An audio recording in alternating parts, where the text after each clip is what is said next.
안녕하십니까. 농식품부 식생활소비급식진흥과의 문지영 사무관이라고 합니다. 오늘 제가 말씀드릴 내용은 지역 푸드플랜의 정책 방향과 과제입니다. 먼저 지역 푸드플랜의 추진 배경 및 개념을 설명드리고 다음으로 정책 방향 및 과제를 말씀드리겠습니다. 먼저 지역 푸드플랜의 추진 배경입니다. 기존의 유통 경로는 도매시장이나 대형 유통업체 중심으로 효율성을 강조했지만 식품 안전 사고나 먹거리 양극화, 탄소 배출 증가나 지역 경제 침체 등 다양한 문제를 야기하게 되었습니다. 이에 따라 시민사회의 먹거리 운동 과정이 점차 확대되어 왔는데요. 먹거리 공공성 실현 요구에 대응하기 위해 시민의 참여와 민간 협치에 기반하여 지역 단위의 통합적 해결을 모색하게 됩니다. 우리 먹거리 시장에 대한 시각을 산업적 관점에서 사회적 가치를 실현할 수 있는 통합적 관점으로 전환하여 지역 내 생산 소비의 연계를 강화하고 취약계층 영양 개선 등 먹거리 복지, 농산물 안전관리 등을 포함한 지역 단위 먹거리 선순환 체계를 구축하고 확산하는 정책을 추진하게 되었습니다. 지역 푸드플랜이란 먹거리의 생산, 유통, 소비, 폐기 전 과정 및 이와 관련된 안전, 영양, 복지, 환경 등 다양한 이슈를 통합 관리하는 지역 내 먹거리 순환 종합 전략을 의미합니다. 로컬푸드 직매장이나 지자체 공기업의 구내식당, 학교급식 등을 중심으로 신선하고 안전한 지역 농산물을 공급 소비하는 것이 푸드플랜의 출발점이라고 할 수 있겠습니다. 로컬푸드란 장거리 수송 및 다단계 유통 과정을 거치지 않은 지역에서 생산된 농식품을 의미합니다. 물리적 거리에만 근거하여 판단하기보다는 사회적 가치의 실현을 추구하면서 보다 가까운 지역에서 생산된 농식품을 선호하고 생산자와 소비자 간의 물리적 사회적 거리를 줄여 상호 신뢰관계를 기반으로 한 소비를 유도함으로써 지속 가능한 먹거리 체계를 구축하는 것이 가능합니다. 언제 어디서 누가 생산했는지 확인이 가능한 얼굴 있는 먹거리가 바로 로컬푸드라고 할 수 있겠습니다. 이런 로컬푸드의 활용 범위를 직매장이나 급식, 취약계층 지원 등으로 확대해 나가는 것이 지역 푸드플랜입니다. 이를 통해 영세 농업인의 소득을 증대하고 먹거리 복지 및 안전성을 제고하며 사회적 경제 및 공동체를 활성화하는 등 다양한 사회적 가치를 실현할 수 있습니다.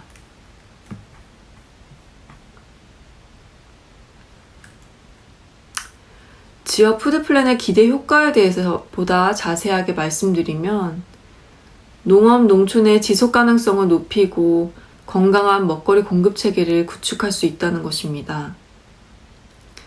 공공급식을 중심으로 국산 농산물의 안정적 수요 기반을 구축하면 생산자는 수치 가격 상승 및 유통비용을 절감하고 소비자는 신선하고 안전한 먹거리를 적정 가격에 안심하고 구매할 수 있게 됩니다.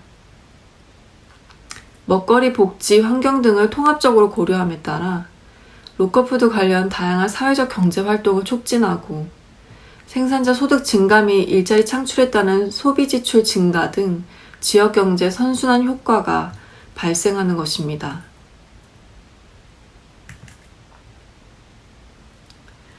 완주의 사례를 통해 푸드플랜의 일자리 창출 효과를 살펴보겠습니다. 급식 지원센터나 직매장, 농가 레스토랑, 가공센터, 농촌 체험 관광 등에서 지역 일자리가 창출된 것을 볼 수 있고 이를 통해 중소농이나 지역민들의 소득 창출 효과가 나타난 것을 볼 수 있습니다. 또한 완주에서는 로컬푸드가 확산되면서 사회적 기업, 협동조합, 중간 지원 조직의 활성화로 이어져서 지역민들의 만족감을 높이고 민간의 신뢰가 형성되는 모습도 같이 확인할 수 있었습니다.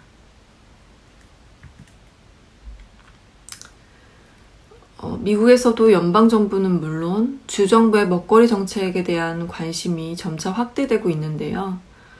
미시건주는 로컬푸드 소비가 20% 늘면 고용이 42,000명 증가하는 등 29억 달러의 경제적 효과가 발생하는 것으로 추정하고 있습니다. 이에 따라 공공기관이 구매하는 먹거리의 20%를 지역산으로 대체하겠다고 말하고 있습니다.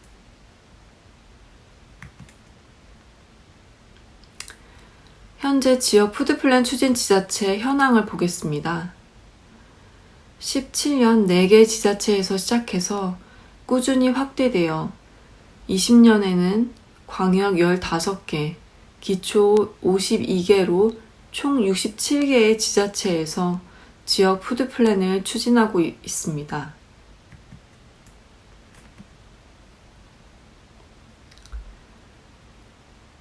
다음으로 지역 푸드플랜의 구축 확산 추진 현황을 말씀드리겠습니다. 먼저 푸드플랜의 수립 실행 지원입니다.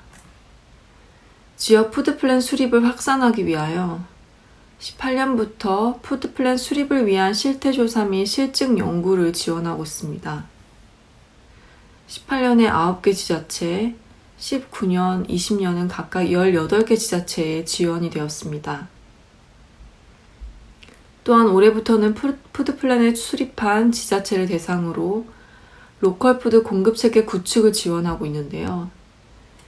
농가를 조직화해서 기획생산체계를 구축하는 부분과 농산물 안전관리에 필요한 검사비, 관리체계 개발비 등을 지원하고 있습니다.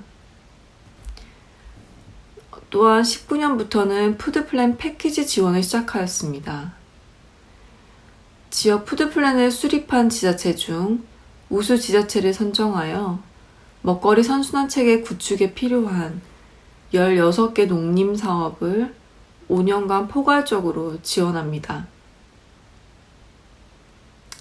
농식품부 12개 사업과 농진청 2개, 시도사업 2개 중 지자체가 필요한 사업을 신청하면 우선적으로 선정 대상이 됩니다.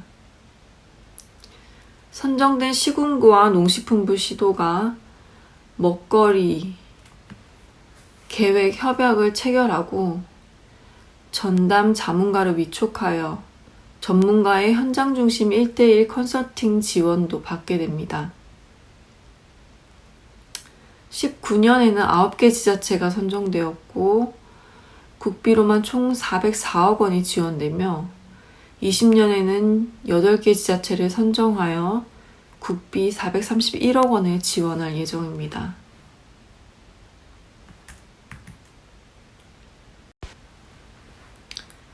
(19년부터는) 로컬푸드를 활용한 우수 사회적 경제 모델 활동을 지원하고 있습니다. 로컬푸드의 활용으로 이끌어낼 수 있는 지역사회의 경제 및 복지 활성화 효과를 지원하기 위함입니다. 올해 2년차이며 매년 18건의 모델을 선정하여 활동비를 지원합니다. 20년에 지원된 사례를 보면 전남 지역에서 먹거리 취약계층 아동을 대상으로 한 반찬 나눔 활동이 있었고 서울의 직거래 제철 농산물을 이용한 어린이 식당 운영 등의 사례가 있었습니다. 발굴한 사례를 통해서 지역 푸드플랜이 사회적 가치에 기여할 수 있는 방향에 대해 아이디어 및 실행 방법 등을 배우고 향후 정책 방향 등에 반영을 할 계획입니다. 다음은 공공급식의 로컬푸드 공급 확대 추진 현황입니다. 공공급식 분야는 적정 가격으로 연중 안전적인 물량을 확보할 수 있는 대량 수요처로 지역 단위 먹거리 선순환 체계 구축의 마중물이 됩니다. 공공급식의 식재료 시장 규모가 연간 약 7조 원에 달한다고 합니다. 16년 발효된 WTO 정부조달협정 개정으로 우리나라도 공공급식의 지역 농산물의 우선 사용이 가능해졌습니다. 공공기관, 군대, 학교 급식 등을 중심으로 로컬푸드 확산 선도 모델을 창출하고 확산해 나갈 계획입니다. 먼저 제도적 기반을 마련하기 위해 18년 9월 공공급식 지원 표준 조례안을 마련하여 제공하였습니다. 현재 9월 기준으로 55개 지자체가 공공급식 지원 조례를 제정했습니다. 또한 19년 1월에 공공기관 지방공기업 경영평가 지표에 지역 농산물의 구매 실적을 추가했습니다.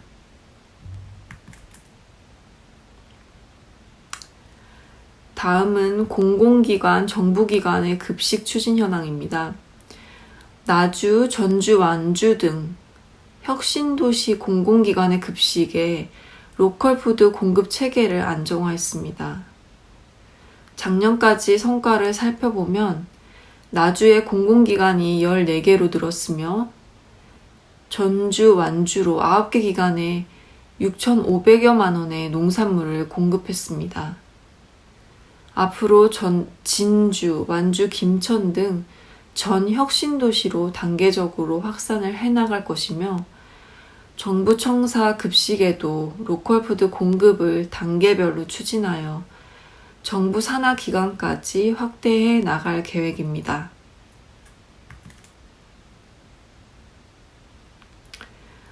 다음은 나주와 농식품부 혁신도시 소재 14개 공공기관이 업무 협약을 맺고 지역 농산물을 우선 구매 소비하는 공공급식의 선도 모델이 되었다는 기사 내용입니다.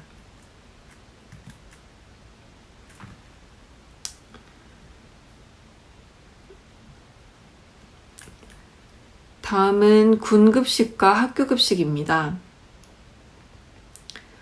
로컬푸드 확대를 위해 국방부, 농협중앙회 등 관계기관이 협업하여 협정서를 개정했습니다. 22년까지 로컬푸드를 70%까지 공급하기로 해 지역 중소농의 안정적 판로가 대폭 확대되었습니다. 군급식 시범지역의 로컬푸드 공급 현황을 보시면 접경지, 비접경지 모두 작년 기준 40여 %까지 확대되었으며 특히 장성 농산의 비접경 지역에서 증가율이 두드러졌습니다. 군납 단지장은 폐지가 되었고 군급식 TF의 정례 운영으로 관계기관과 상시적인 협력 체계를 구축하고 비접경지 전체와 군 교육기관까지 로컬푸드를 확대해 나갈 계획입니다. 학교급식의 경우 학생건강 증진 5개년 기본계획에 학교급식 지역 농산물 소비 권장을 반영해서 학교급식 지원센터를 중심으로 순차적으로 로컬푸드 공급을 확대 추진해 나갈 수 있도록 하고 있습니다.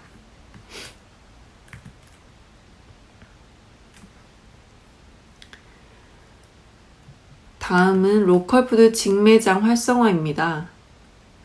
중소농 조직화 및 사회적 경제조직 참여를 확대하고 소비자 접근성 제고를 위해 직매장의 기능을 다양화해 나가고 있습니다. 사회적 농장의 직매장 입점을 지원하고 우수 직매장 인증 시 사회적 경제조직의 참여도를 반영하는 등 사회적 경제조직과의 연계를 강화해 나가고 있습니다. 다양한 소비자의 수요에 맞게 로컬푸드 구매, 체험, 문화활동이 가능한 로컬푸드 복합문화센터 설치를 연 5개소씩 지원해 나갈 계획입니다. 완주의 로컬푸드 해피스테이션은 직매장 외에 레스토랑, 영농 가공, 체험장, 농촌정보센터 등을 갖춘 복합 공간이며 세종의 싱싱문화관도 로컬푸드 식당, 요리교실 실습장, 교육장 등을 갖추고 팜투어 등을 병행하는 로컬푸드 문화를 확산해 나갈 수 있는 장소로 자리매김해 나가고 있습니다. 우수인증 직매장 및 전문가 컨설팅단을 활용해 현장 중심을 교육, 컨설팅, 홍보 지원 등을 할 계획이며 이를 통해 경영 안정을 도모해 나가겠습니다.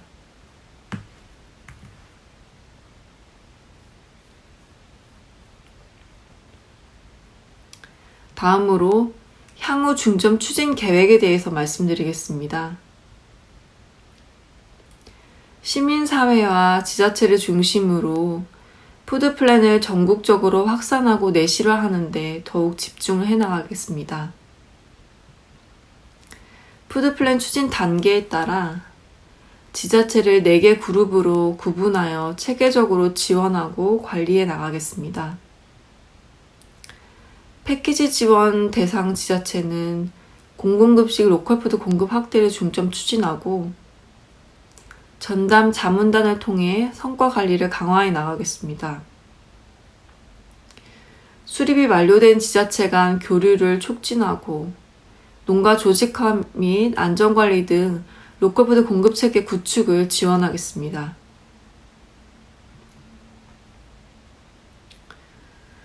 수립 중인 지자체는 시민사회와 함께 참여할 수 있는 교육 프로그램을 운영하여 현장의 의견을 반영한 계획을 수립할 수 있도록 지원하겠습니다.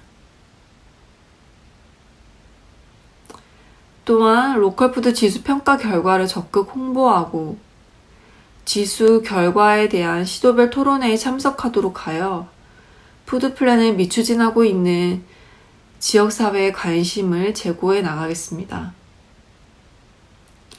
시민사회, 농민단체, 전문가 등과 중앙 및 지역 단위 민관 거버넌스를 구성하여 전국적인 확산 분위기를 조성하고 로컬푸드 기반으로 한 우수 사회적 경제 모델 공모전과 슬로건, 로고송 등 해시 컨텐츠를 개발하여 자생적인 가치를 확산해 나갈 수 있도록 유도하겠습니다.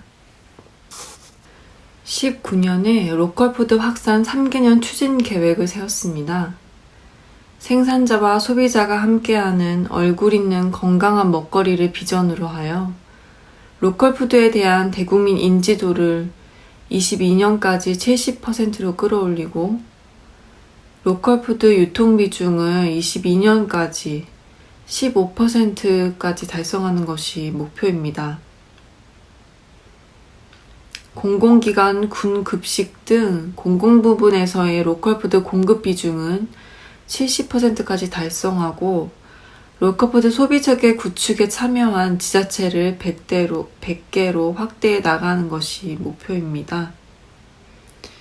우선 공공부문의 선도 모델을 구축한 후 점차 학교나 민간 시설로 확산해 나가는 전략으로 정부가 선도 지역을 중심으로 한 마중물 역할을 하고 사회적 경제 조직 등으로 전국적으로 확산해 나가겠습니다. 로컬푸드 확산 3개년 추진 과제는 크게 3가지로 볼 수 있습니다. 먼저 시민사회와 함께하는 로컬푸드 가치 확산입니다. 민간 거버넌스 중심으로 로컬푸드 시스템 구축을 하기 위하여 시민사회의 참여를 확대하고 지역별 민간 거버넌스 구축을 지원하며 사회적 경제 조직의 발굴, 육성을 지원해 나가겠습니다. 보다 체계적으로 추진하기 위해서 푸드플랜 수립을 지원하고 먹거리 계획 협약 및 패키지 지원, 로컬푸드 가격 지표를 마련하는 등 제도적 기반을 마련해 나가겠습니다. 대국민 로컬푸드 인식을 제고하기 위해 로컬푸드 지수를 개발 운영하고 핵심 콘텐츠 제작 홍보, 로컬푸드 서포터즈의 지원 등 로컬푸드에 대한 인식이 전국적으로 확산돼 나가도록 지원하겠습니다. 다음은 중소가족농이 행복한 지속 가능한 농업 농촌입니다. 중소농 중심으로 조직화, 교육을 실시하고 연중 기획 생산 매뉴얼 구축, 광역 단위의 연계 공급하는 등 중소농가 조직화를 통해 월급 받는 농업인을 육성해 나가겠습니다. 다음으로 공동체 기반으로 한 지역 농산물을 활용하여 식품 가공을 활성화하고 로컬푸드 가공식품 판로를 확대하는 등 로컬푸드에 기반한 가공산업도 활성화해 나가겠습니다. 모두가 믿을 수 있는 얼굴 있는 먹거리 생산을 위해서 사전 안전 품질 관리를 지원하고 소비자 모니터링단 운영, 정부 지자체 인증 참여를 유도하는 등 모두가 믿을 수 있는 얼굴 있는 먹거리 생산을 추진해 나가겠습니다. 다음은 소비자가 안심하고 누리는 지역 먹거리입니다. 혁신도시의 공공기관이나 군대 급식으로 로컬푸드를 확대하고 공공부분의 성과를 분석하며 물류체계를 구축하는 등 공공부분부터 시작하는 지역 먹거리 소비 체계를 마련해 나가겠습니다. 미래 세대 및 취약계층을 위한 공공 먹거리 확대를 위해 학교 급식 및 사회복지시설 등의 로컬푸드 공급을 확대해 나가겠습니다. 또한 직매장 확충하고 기능을 다양화하며 도시형 먹거리 복합문화센터 건립을 하는 등 언제 어디서나 만날 수 있는 지역 먹거리로서 로컬푸드를 육성해 나가겠습니다.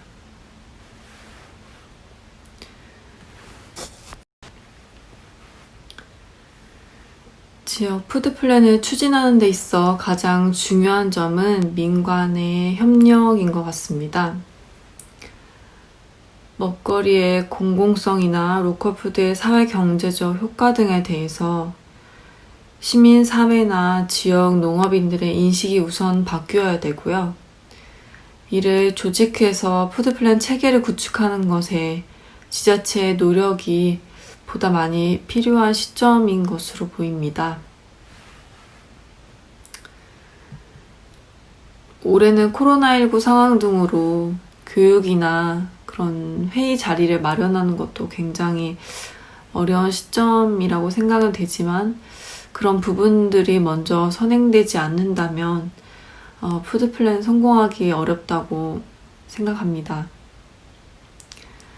추진 3년 차인 현 시점에서 보면 푸드플랜의 수립 지자체는 상당히 많이 확대가 되어 왔지만 실행이나 효과 면에서 아직 성과는 각 지자체별로 굉장히 차이가 심한 부분이 있습니다. 민간의 인식이나 생산 체계 등 지자체별 상황이 굉장히 많이 다르기 때문에 각각의 상황에 맞게 푸드플랜을 수립하고 이를 체계적으로 실행해 나가는 것이 무엇보다 필요하다고 생각이 됩니다. 정부는 앞으로 푸드플랜의 실행에 있어 성과를 달성하는 방향으로 지원할 수 있는 방향을 고민하고 모색해 나가려고 합니다. 이것으로 지역 푸드플랜의 정책 방향과 과제에 대한 강의를 마치겠습니다. 감사합니다. 농식품부 문지영 사무관이었습니다.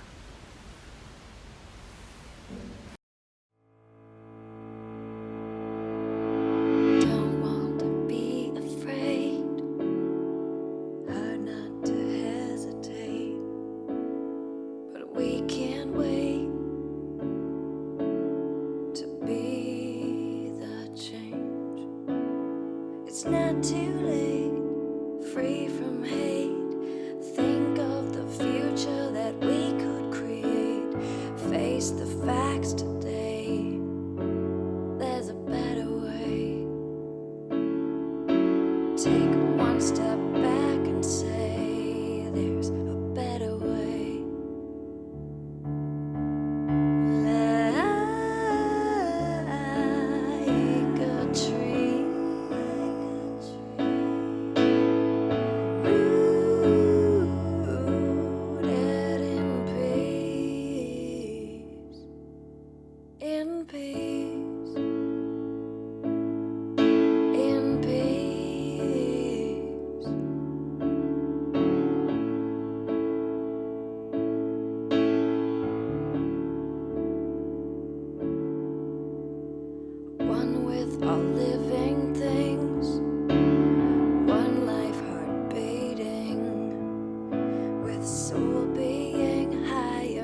and seeing our one world is breathing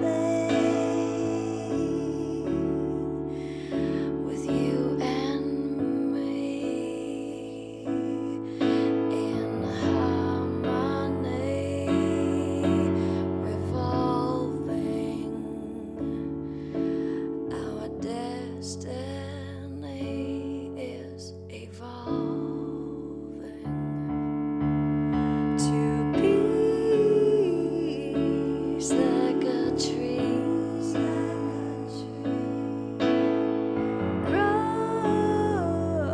growing up free in peace, in peace, in peace,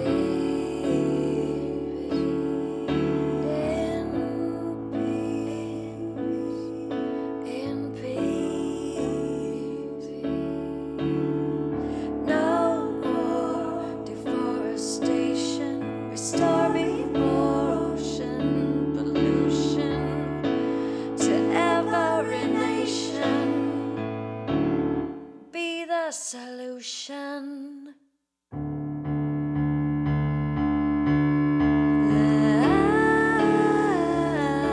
Like a tree,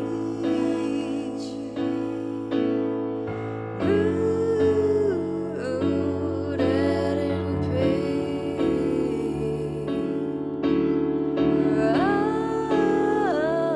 growing up free,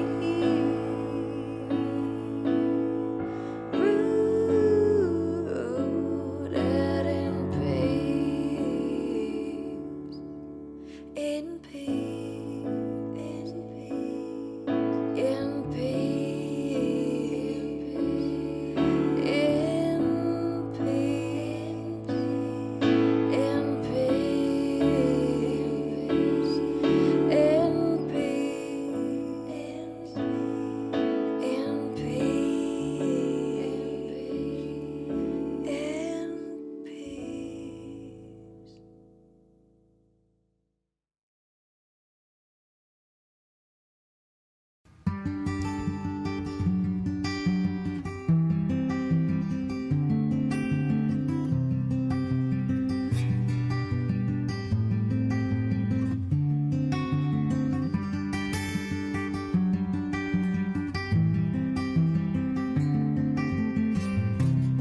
네, 안녕하세요. 저는 그 지역농업 네트워크 서울 경기 협동조합에서 일하고 있는 길청순 이사장이라고 합니다.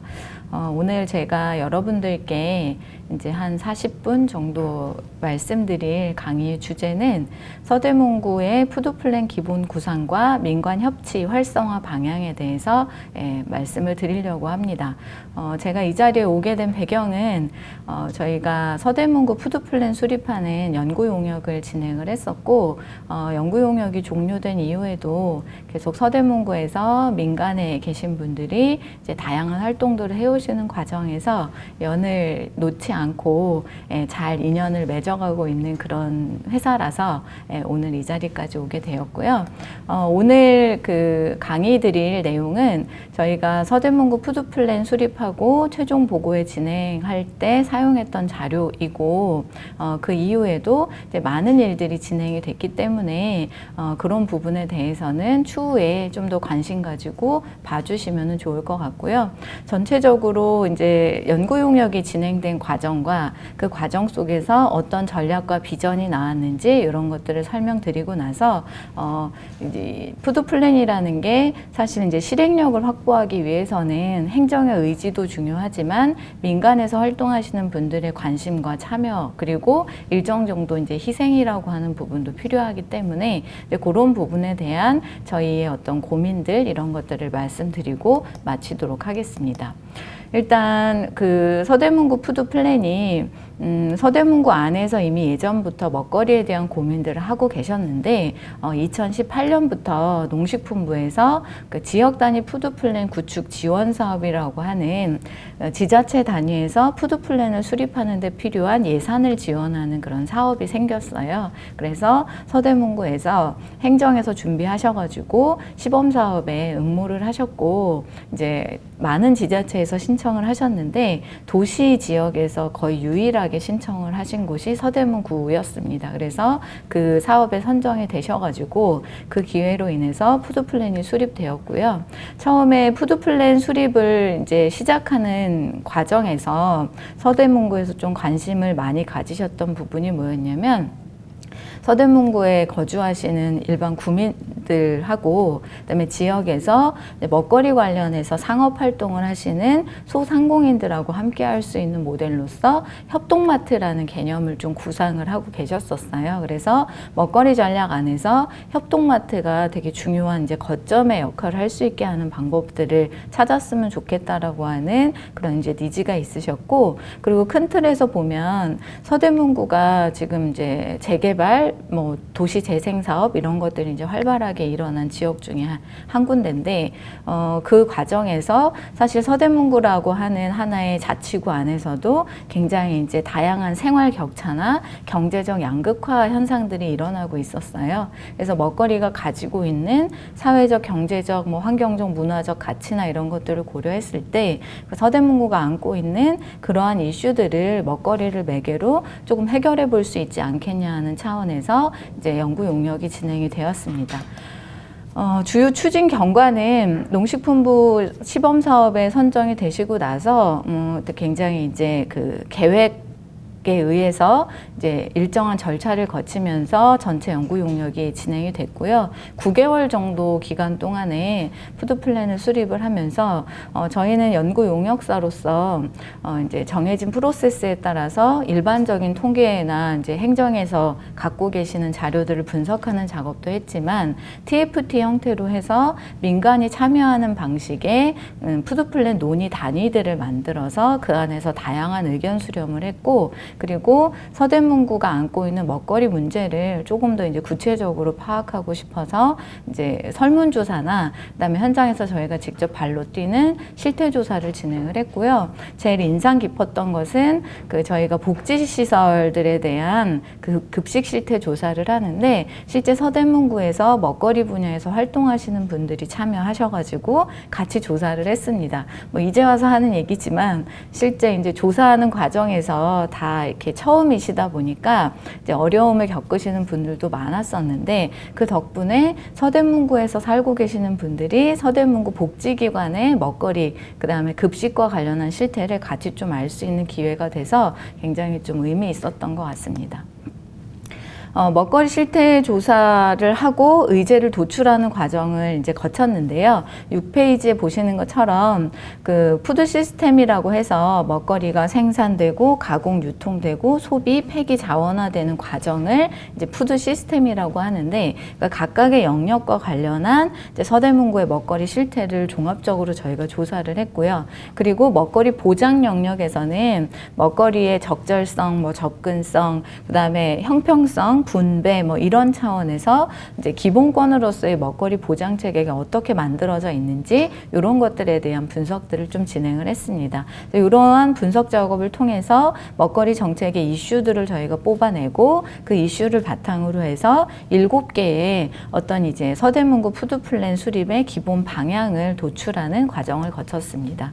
그래서 이런 과정을 통해서 비전안을 제시를 했고요. 이 비전안 같은 경우도 저희가 초안을 제시를 한 다음에 그때 이제 운영하고 있었던 분과별 TFT 단위라든지 그다음에 핵심 그룹들이 모여서 워킹 그룹을 별도로 이제 구성을 했었거든요. 그래서 워킹 그룹 안에서 같이 이야기하면서 전략의 체계와 그다음에 전략별로 핵심 과제들을 어떻게 가져갈 것인지에 대한 논의를 진행을 했고, 그리고 제일 중요한 거는 정책이라는 게 아이디어가 굉장히 많이 나오지만 이제 우선순위라는 게 필요하잖아요. 그래서 우선순위를 결정하기 위한 뭐 AH 분석이나 이런 것들을 진행을 했습니다. 그래서 그 결과물로 저희가 연구 용역사에서 전체 프로세스를 관리하고 분석하고 이제 워딩을 해서 이제 적절한 언어를 찾아내고 하는 작업들은 진행을 했지만 그 과정에 담긴 내용들은 다 서대문구에 계시는 먹거리 관련한 주체들이 적극적으로 참여하셔서 만들어졌다라고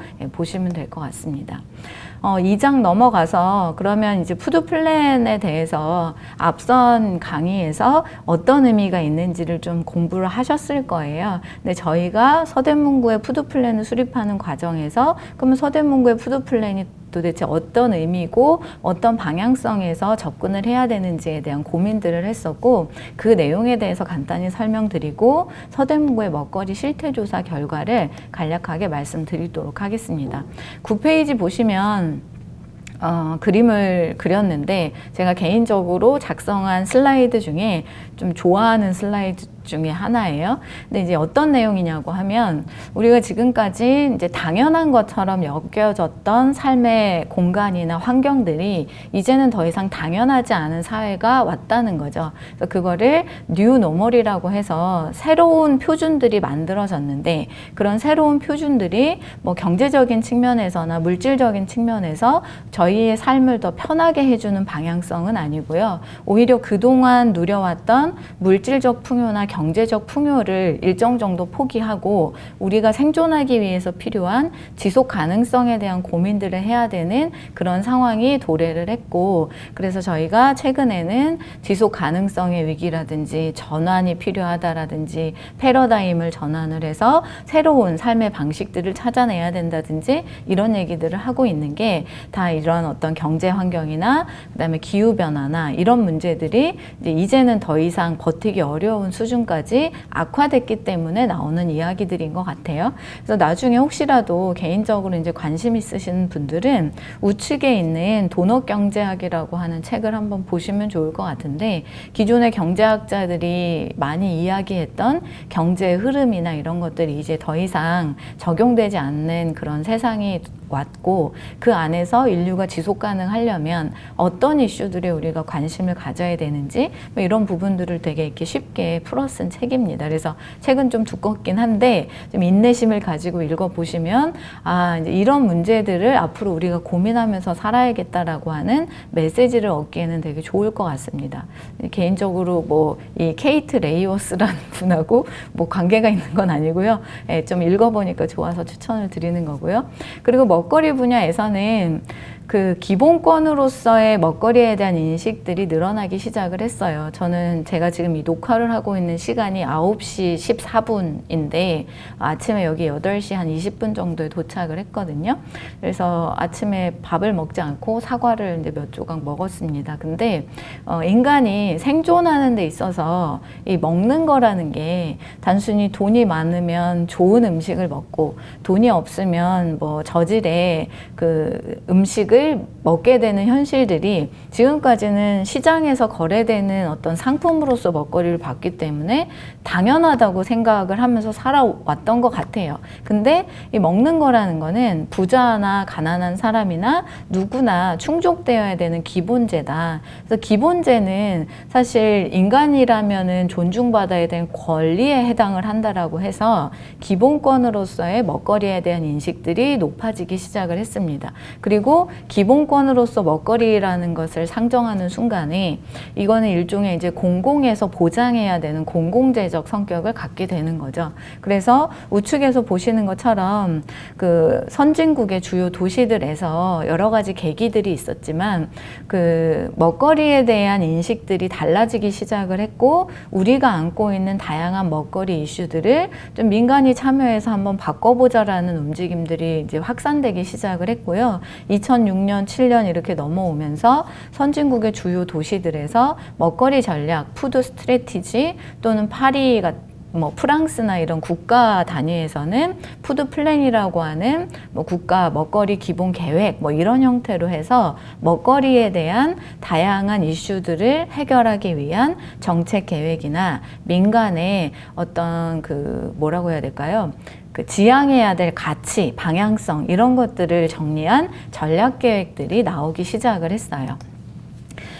그리고 서대문구 같은 경우는 사실 이제 농업 기반이 없는 도시잖아요. 완전 도시. 완전 도시인데, 그럼 도시에서의 먹거리 전략은 어떤 의미냐에 대해서 저희가 좀 고민을 했는데, 이 고민을 했던 첫 번째 이유는 그 대한민국에서 푸드 플랜이라는 정책의 모델이 새롭게 등장을 하면서 이 푸드 플랜 정책을 어디서 담당을 하냐면 농식품부라고 하는 곳에서 담당을 합니다. 그래서 농업이 있는 시군에서는 농정을 담당하는 부서에서 주로 이제 푸드 플랜을 담당을 해서 진행을 하는데 출발점 자체가 농업 농촌의 위기에 대한 인식들 속에서 우리 농업이 지속 가능하려면 어떤 노력들을 해야 되는지에 대한 고민들에서 출발을 했어요. 그러면서 농정의 패러다임을 전환을 하는데 지금까지는 생산 중심의 농정이었다고 한다면 앞으로는 국민의 관점에서 먹거리를 다시 인식을 하고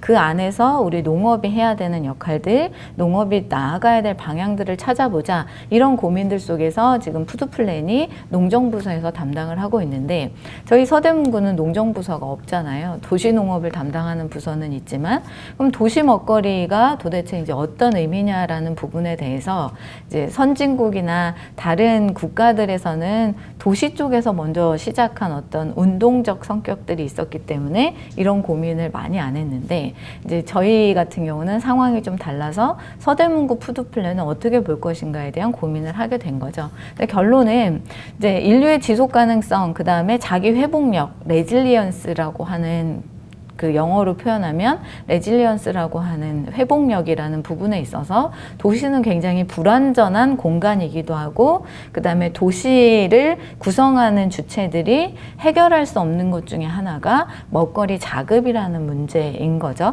그래서 그런 측면에서 도시가 지속 가능하려면 우리가 이 먹거리, 기본제로서의 먹거리 문제를 어떻게 접근해야 되는지에 대한 고민들이 있어야겠다라는 관점들이 좀 있었고요. 실제로 2015년에 유엔에서 발표한 지속가능 발전 목표에서 17개의 의제가 제시가 되는데 그 17개의 의제가 사회, 경제, 환경, 뭐 다양한 기후 변화 뭐 이런 부분에 대한 의제들을 담고 있는데 이 안에서도 기하 종식과 지속가능한 농업, 그 다음에 일자리와 경제 성장, 불평등 완화, 그 다음에 지속가능한 도시 뭐 이런 화두들이 이제 들어가게 되는 거예요. 그래서 우리 서대문구는 생산력이 없는 완전 도시인데 이 완전 도시에서 먹거리를 통해서 지속 가능한 도시의 모습을 어떻게 만들 건가에 대한 고민을 좀 해야겠다라는 생각을 했던 거고 맨 앞에서 말씀드린 것처럼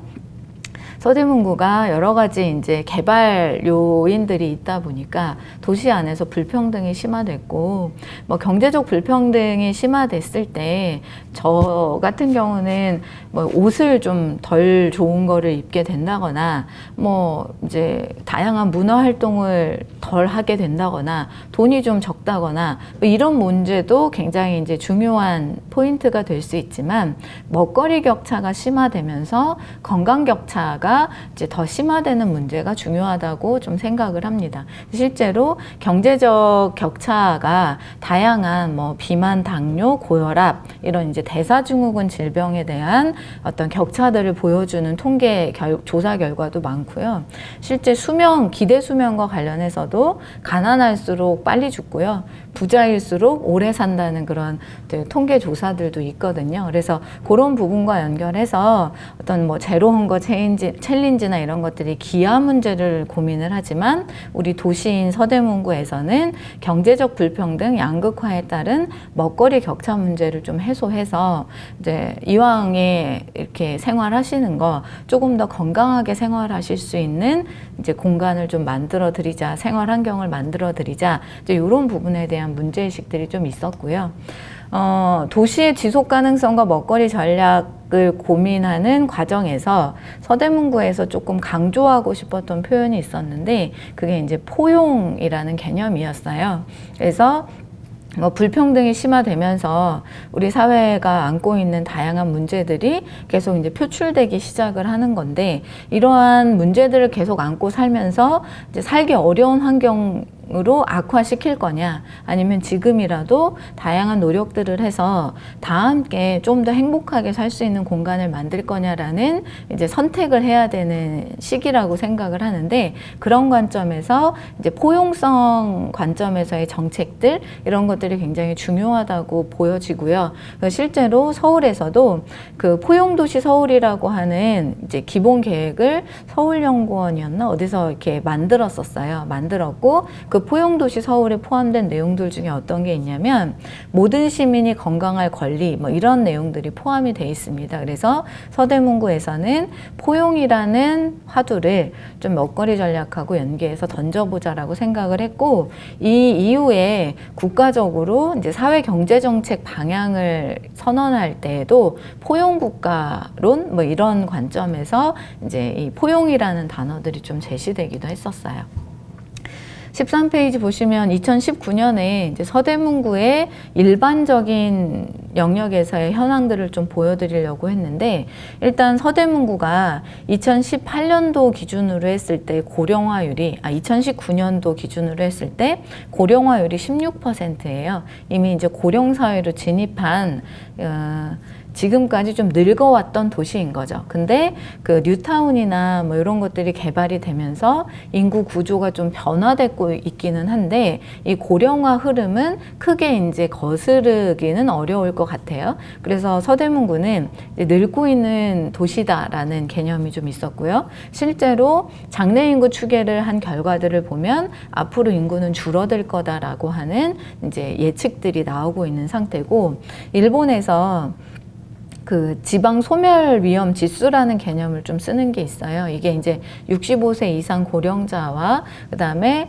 39세인가 40세 미만의 그 가임기 여성의 비율을 가지고 이 지역이 이제 소멸 위험이 얼마나 되는지를 측정하는 그런 지표인데 그 기준에 의해서 서대문구의 소멸 위험 지수를 계산을 했더니 0.96이라고 하는 숫자가 나왔고 이거는 이제 주의 단계에 해당하는 거예요. 그래서 소멸 위험이 점점 높아지고 있는 도시다라는 그 개념으로 이해하시면 될 것 같고요.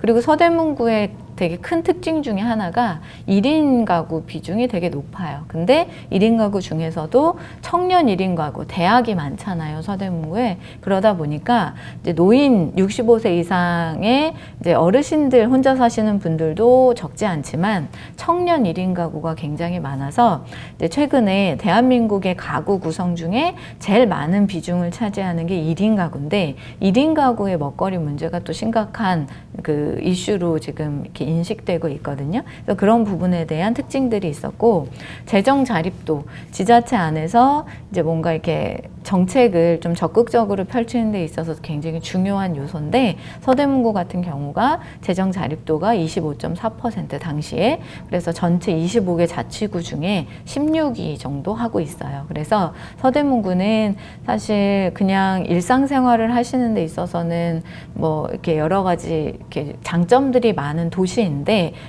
이런 관점에서 보면은 10년 뒤, 20년 뒤, 30년 뒤에 서대문구가 어떤 모습일까를 상상을 했을 때는 지금보다는 조금 더 이렇게 어두워지는 분위기의 그런 도시가 될 수도 있겠다. 그래서 지금 뭔가 서대문구의 미래를 다시 그려봤으면 좋겠다라는 생각들을 TFT에 계신 분들하고 많이 나눴었고요.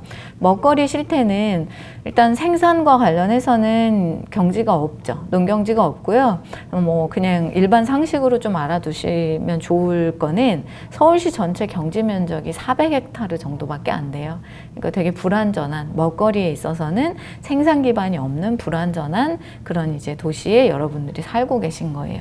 그리고 저희가 먹거리 전략을 고민할 때 뭐 단순히 푸성기 1차 농산물을 좋은 걸 먹는 것도 중요하지만, 식생활에 있어서 가공과 연결해서 이제 접근할 수 있는 영역들이 되게 많잖아요. 그래서 서대문구 안에서 식품 제조업을 하는 업체가 얼마나 되는지 봤더니 157개소가 있었어요. 근데 재래시장이 많고 그래서 그런지 그 157개소의 식품 제조업체 중에 절반 정도가 떡 만드시는 분들이셨어요. 그래서 실제 우리가 일상생활에서 먹는 다양한 가공품들과 관련해서 지역의 어떤 소상공인이나 경제하고 연결지을 수 있는 고리들이 강한 건 아니다. 근데 저희가 이 문제를 왜 집중해서 봤었냐 하면, 그 식품 제조업 같은 경우가 일반 이런 볼펜 같은 거 만드는 그 기업체에 비해서 그 고용 유발 개수나 이런 것들이 2배 정도가 높아요. 그러다 보니까 특별한 기술이 없더라도 일자리로서 진입할 수 있는 이제 진입 장벽이 낮고, 그리고 일단 숙련이 되면 생산성을 높일 수 있는 그런 그 영역들이 많기도 하고, 실제로 기계화가 쉽지가 않아서 사람이 직접 해야 되는 일자리들이 되게 많아요. 공정들이 많아서. 그래서 이제 가공을 이 먹거리 전략하고 연계해서 사회적 경제 조직이나 이렇게 이제 연결을 할 수 있다라고 하면 지역의 일자리를 좀 더 다양하게 만들 수 있지 않겠냐 해서 봤던 부분이고요. 유통과 관련해서는 서대문구 같은 경우는 뭐 유통을 가지고 뭐 경제를 활성화시키고 이런 개념보다는 접근성 관점에서 소매 유통점하고 그다음에 인구 1000명당 소매 업체 수나 이런 것들을 좀 분석을 했었는데, 일단은 소매 유통 점포가 291개소가 있어요. 근데 이 중에 235개소가 편의점이에요. 그리고 서대문구는 빅3라고 하는 대형 유통업체가 없는 지자체인데 이제 편의점에 대한 그 접근성이 굉장히 좋은 지자체 중에 하나인 거죠. 그리고 이제 인구 1000명당 소매 업체 수를 분석을 했더니 일단 지역 간 격차가 되게 심했었는데요. 북과자동, 연희, 홍제 1, 2동, 홍은 2동 같은 경우가 이제 그 소매 점포 수가 굉장히 적었고, 저희가 이 자료를 분석을 하기 위해서 이제 그 취약계층이 많이 밀집해서 거주하시는 지역에 소매 점포를 직접 발로 뛰어가지고 조사를 했거든요. 조사를 했는데 실제 행정에서 갖고 계시는 데이터를 가지고 접근을 했더니 상당수가 폐업을 했더라고요. 그래서 실제로는 그 소매 업체 수에 대한 접근성이 훨씬 더 낮다고 보시면 될 것 같고요. 그런 지역들은. 그리고 코로나 이후에 이제 역세권 이런 것처럼 숲세권 이런 것처럼 슬세권이라는 표현을 쓰시는 분들이 많아요. 도시 뭐 공간 계획 이런 거 하시는 분들 중에. 이게 어떤 거냐면 슬리퍼를 신고 걸어서 뭐 다양한 생활에 필요한 생활재를 구입할 수 있거나 생활 편의를 누릴 수 있거나 뭐 더 좋은 거는 직장도 걸어서 갈 수 있는 그런 어떤 생활권에 대한 욕망들이 많아졌는데, 이제 서대문구 같은 경우는 신선하고 안전한 먹거리에 대한 접근성이 굉장히 떨어지는 지역 중에 하나인 거죠. 그리고 소비는 뭐 이렇게 딱 감이 안 오는 숫자이시긴 한데 연간 식품 수요량이 15만 톤 정도가 돼요. 그래서 15만 톤 중에 한 6만 7천 톤 정도를 농산물로 소비를 하시는데, 이 농산물을 어떻게 우리가 그러면 공공급식이나 이런 것들하고 연계해서 안전하고 건강한 먹거리로 이제 조달할 거냐라고 하는 공적 조달 체계에 대한 고민들을 하기 위해서 뽑았던 숫자고요. 마지막으로 그 먹거리 문제에 있어서 도시가 관심을 가져야 되는 이슈 중에 첫 번째 이슈가 음식물 쓰레기 문제예요. 그래서 일례로 프랑스의 P&A라고 하는데 그 국가 먹거리 계획이 있어요. 국가 먹거리 계획이 있는데 국가 먹거리 계획에서 되게 강조하는 게 음식물 폐기를 줄이는 거예요. 근데 음식물 폐기는 두 가지 측면이 있어요. 밥을 먹거나 아니면 집에서 조리를 하면서 나오는 쓰레기 문제가 하나가 있고요. 그다음에 쓰레기가 아니라 생산 과정에서 소비지로 올라올 때에 로스라고 하는 개념으로 감모, 그다음에 버려지는 농산물 이런 부분에 대한 개념이 있는데 푸드 웨이스트, 푸드 로스라고 해요. 근데 이 두 가지 문제가 왜 중요하냐면 지속 가능한 먹거리 생산 소비 문제에 있어서 버려지는 먹거리를 줄이면 줄일수록 우리가 불필요한 생산을 안 할 수 있는 거고, 그리고 코로나도 그렇고 여러 가지 사회적 이슈가 발생을 했을 때 도시가 딱 직면하는 문제 중에 쓰레기 문제가 되게 많잖아요. 그래서 중국에서 재활용 쓰레기 수입을 중단했다거나 아니면 쓰레기 수거 업체들이 이제 쓰레기 수거를 안 한다거나 아니면 아프리카 돼지열병 같이 가축 질병이 발생을 했을 때 사료로 막 썼던 음식물 쓰레기가 더 이상 사료로 쓰여질 수 없다거나 했을 때는 도시는 쓰레기를 처리할 공간이 없는 거예요. 없는 건데 이 먹거리 문제에 있어서 도시가 고민을 해야 될 것 중에 중요한 이슈는 먹거리와 관련해서 버려지는 양을 어떻게 우리가 줄이게 할 거냐 이런 문제였는데, 이제 서대문구 같은 경우가 1인당 1일 음식물 쓰레기 발생량이 0.24kg 정도예요. 그래서 이제 서울시 전체로 보면은 0.28kg 정도라서 숫자상으로 보면은 굉장히 이제 뭐 나쁜 편은 아닌데 장기적으로 음식물 쓰레기 발생량을 제로까지 만들 수 있다면 훨씬 더 이제 지속 가능한 생산 소비 체계를 만들 수가 있겠죠. 그래서 그런 부분에 대한 고민들을 했던 거고, 그다음에 서대문구의 먹거리 보장과 관련해서는 저희가 이제 기존의 경제적 취약계층과 관련한 통계들하고 그다음에 먹거리와 관련해서 이제 잡히지 않는 어떤 이제 취약계층들의 그 숫자들을 좀 찾아내서 계산을 좀 했더니 서대문구에서 먹거리 취약계층으로 분류할 수 있는 인구가 12,800명 정도가 나와요. 근데 이 인구는 부가연동 인구하고 비슷해요.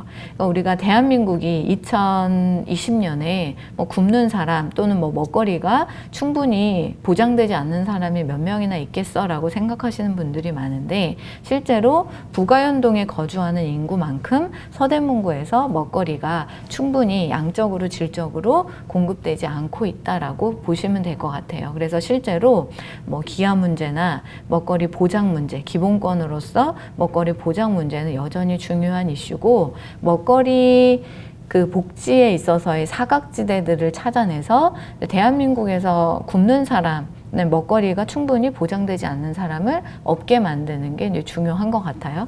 그리고 영양 건강과 관련해서는 성인 비만율이 서울시 평균에 비해서 좀 높은 편이고요. 그다음에 안전 관련해서는 서대문구가 먹거리 거버넌스나 민간 활동가 그룹이 워낙 탄탄하시다 보니까 그 아이들 먹거리 관련해서는 안전 관리나 이런 부분에 대한 정책들, 특히 친환경 먹거리에 대한 미래 세대 급식 공급 뭐 이런 부분들은 굉장히 선도적으로 가고 계신 거고요. 그 다음에 정책이나 제도 측면에서는 먹거리 예산을 저희가 정책 분석을 해서 쭉 뽑아보니까 한 118억 원 정도가 돼요. 118억 원 정도가 되는데 제도적인 측면이나 이런 부분에 있어서는 여건이 되게 좋다라고 이해하시면 될 것 같아요. 그래서 15페이지부터가 앞에서 이제 요약해서 말씀드렸던 서대문구의 먹거리 실태 분석한 결과 중에 몇 가지를 추려서 보여드린 거고, 세부적인 분석 결과가 보고 싶으신 분은 이제 구청 지형에다가 먹거리 전략 풀 버전의 보고서를 좀 볼 수 있겠냐 하시면 그 안에서 다 보실 수가 있어요. 아무튼 그렇고요. 15페이지, 16페이지, 17페이지는 18페이지까지 해서는 참고 자료로 보시는데 예를 들어 17페이지, 16페이지 같은 경우가 사회복지시설 먹거리 실태 조사를 했는데 일단은 경제적 취약계층들의 먹거리는 여전히 이제 질적으로 충분히 보장되지 않고 있다라는 문제가 있고 그것은 다 이제 먹거리 복지와 관련해서 제공되는 그 식단가가 높지 않기 때문에 미래세대 급식은 저희가 예를 들어 어린이집 유치원 같은 경우는 일식당 500원을 지원을 해서 친환경 식재료를 최대한 많이 쓰시게 한다거나 이런 정책을 하고 있지만 종합사회복지관이나 장애인 시설이나 이런 취약계층이 주로 이제 생활하시는 공간에서 제공되는 먹거리는 질적인 향상을 도모하기에는 예산 자체가 이제 충분치가 않은 거예요. 그래서 이런 문제들은 시민사회나 국민 여러분들께서 좀 이렇게 관심을 가져주시고 그분들이 좀 더 좋은 먹거리를 먹을 수 있게 예산이나 이런 것들을 늘려가는데 좀 힘을 보태해 주셨으면 좋겠고요. 그래서 3장 넘어가면 앞에서 말씀드렸던 전체적인 먹거리 전략에 대한 저희의 고민과 방향성, 그 다음에 이제 대외적인 어떤 흐름들, 이런 것들을 반영을 해서 서대문구에서는 이제 굿푸드라는 개념을 좀 먼저 도입을 해보자라고 제안을 드렸었고, 굿푸드라고 하면 단순히 그냥 좋은 먹거리가 아니고요.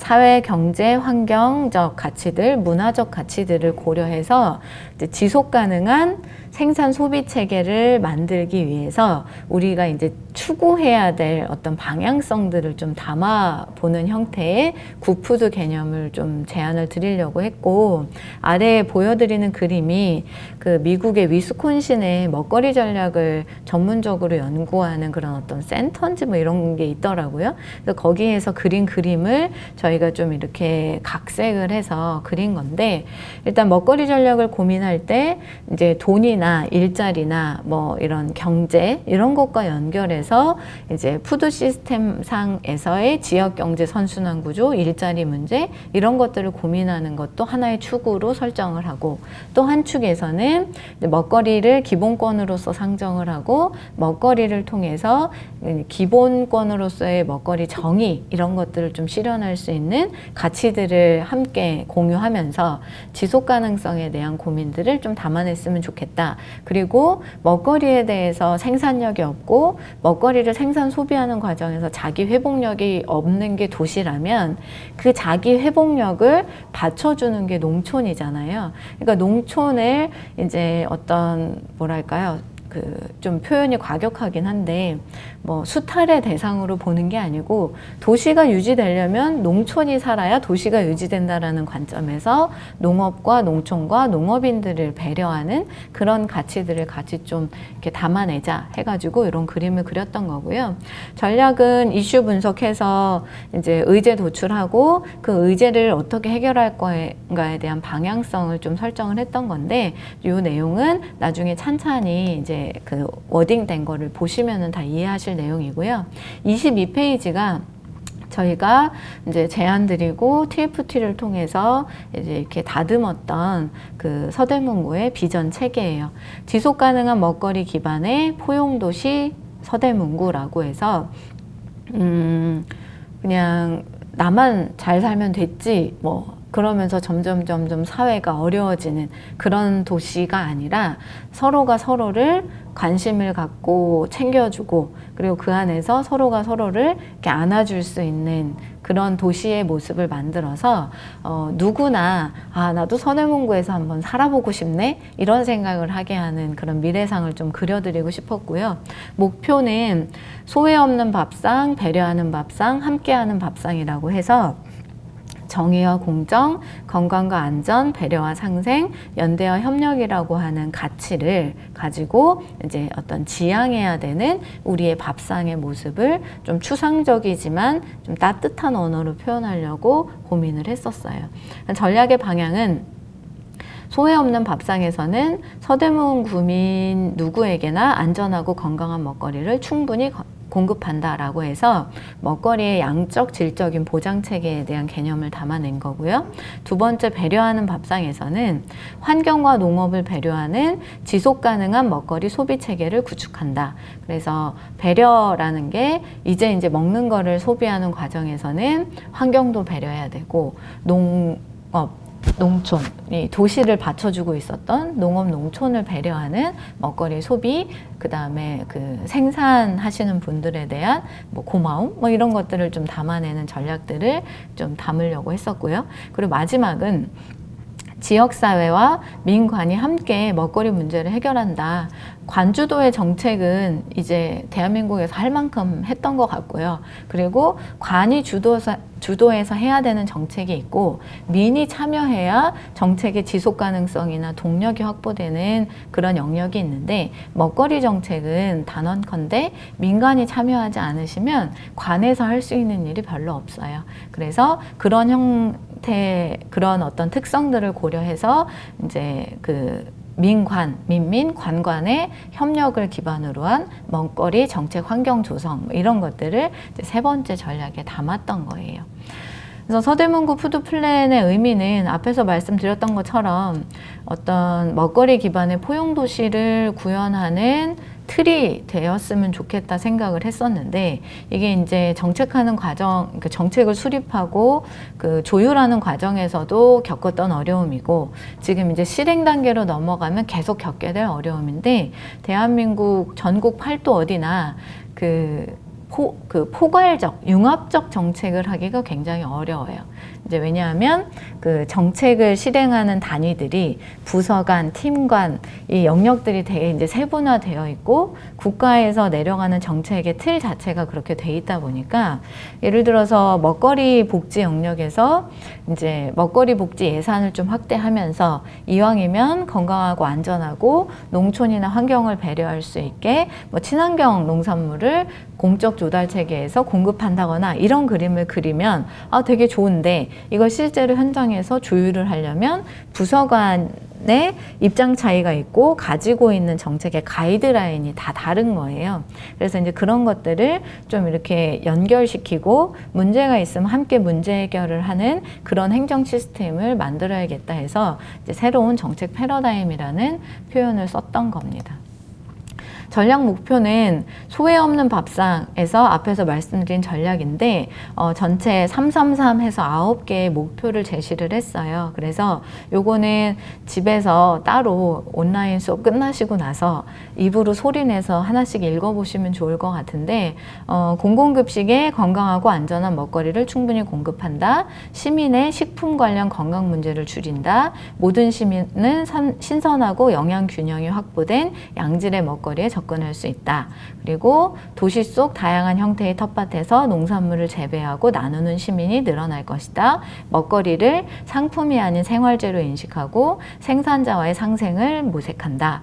음식물 쓰레기를 최소화하고 농업과 환경의 소중함을 이해하는 시민이 늘어날 것이다. 먹거리 정책의 기획 실행 평가 과정에 누구나 참여할 수 있는 거버넌스 기반을 확대한다. 학교를 비롯한 교육기관과 식교육 관련 민간단체는 먹거리에 대한 다양하고 체계적인 커리큘럼을 제공한다. 공동체 및 사회적 경제 조직 기반의 먹거리 경제, 이제 산업 생태계라는 표현에 대한 또 거부감이 있는 분들이 있는데, 먹거리 경제 환경이 조성돼서 지역 경제 활성화에 기여한다. 이 정도로 해서 딱딱하지 않고 그 민간에서 활동하시는 분들이 일종의 슬로건처럼 좀 이렇게 대내고 읊어볼 수 있는 그런 목표들을 좀 제시를 하고 싶었어요. 그래서 나중에 현장에서 활동하실 때 이러한 이제 키워드들을 좀 적극적으로 활용해 주시면 좋을 것 같고요. 성과지표는 보고서에 제시가 되어 있는데, 일단은 자치구가 재정 자립도도 그렇고 지금 서울에 있는 자치구들의 행정체계 자체가 뭔가를 이렇게 적극적으로 새롭게 만들어서 자율적으로 그 자치 권한을 발휘할 수 있는 그런 구조는 아니잖아요. 그래서 서울에서 하고 있는 먹거리 전략과 연계하되 그 지역에서 필요로 하는 성과지표들을 좀 만들어서 함께 추구해 보자라는 관점에서 성과지표를 이제 구성하는 체계를 제안 드렸던 거고요. 27페이지부터가 전략별로 전략 체계예요. 그래서 소외 없는 밥상은 일단 정책 기반을 좀 이렇게 만들어 가기 위해서 통합적 먹거리 정책 기반을 만들자라는 게 이제 하위 전략으로 제시가 됐고, 생애 주기 성별에 따른 맞춤형 먹거리 공급 정책 마련, 공공급식 조달 체계 및 기준 개선, 이게 이제 세 가지 전략 체계로 구성이 되어 있는데, 그림에 보시면 양축으로 해서 관련된 부서들이 있잖아요. 이 전략을 해결하기 위해서 제시된 정책을 하려면 이렇게 다양한 부서들이 하고 있는 사업들을 같이 풀어놓고, 그 풀어놓은 상태에서 조율하고 결합시킬 수 있는 지점들을 찾아내야 되는데, 그 부분은 이제 지금의 행정 환경에서 되게 쉽지 않다. 그래서 그런 것들을 만들어내기 위한 어떤 특화된 먹거리 정책의 전담 부서들이 만들어져야 되겠다라는 제안을 계속 했던 거고요.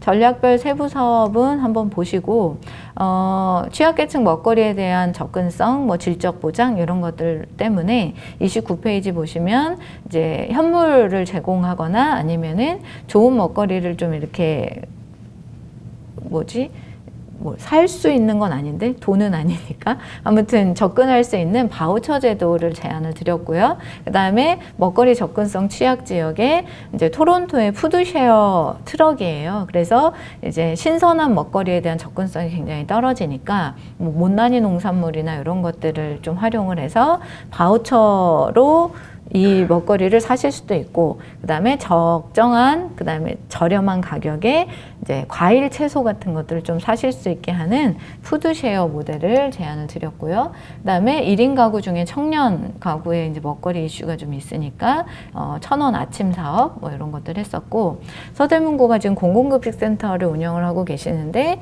강서 친환경 농산물 유통센터에 입주를 해 계세요.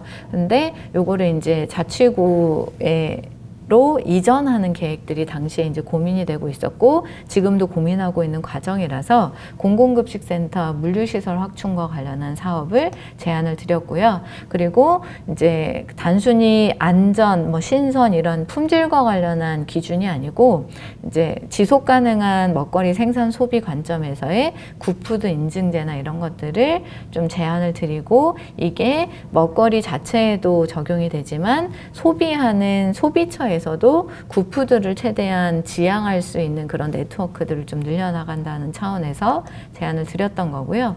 두 번째, 배려하는 밥상은 도시농업 기반을 확대해서 농해 가치를 확산시키자라는 내용, 그 다음에 도농교류 활성화를 통해서 소비자 생산자 상생 기반 만드는 거, 세 번째가 환경 배려 차원에서 음식물 쓰레기 감축하고 자원화할 수 있는 기반을 만들자라는 건데, 뭐 잘 아시다시피 서대문구 같은 경우는 마포하고 은평하고 해서 음식물 쓰레기 자원화 시설을 공동으로 투자를 해서 지금 운영을 하고 계시거든요.